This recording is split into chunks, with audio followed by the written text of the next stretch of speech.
элдик жомок, ыры салды ынтымак. Илгери 9 уулду бир киши жашаптыр.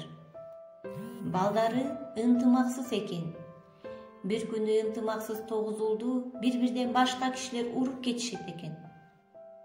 Ошондо атасы катуу капаланып, ойлонуп 9 чырпык алып келет.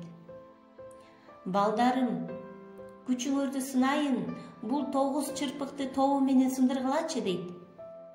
Байланган 9 чырпыкты эч кимиси сындыра албай коюшат. Анда байланган чырпыкты чечип, 9-уна колуна бири-бирден карматат. Эми сындыргылачы дейт. Бирден дароо эле сындырып жиберишет. Анда атасы: көрдүңөрбү балдарым, силердин келечегиңерди ойлодум, капа болдум. Ынтымагыңар жок болсо, душмандар силерди да жалгыз чырпыктай эле бат эле оңой эле сындырып коет. Ушундан кийин балдары катуу ойлонуп, атасынын кебин түшүнүп, ынтымактуу жашап калышыптыр. Буларга бир да душман кол сала албаптыр.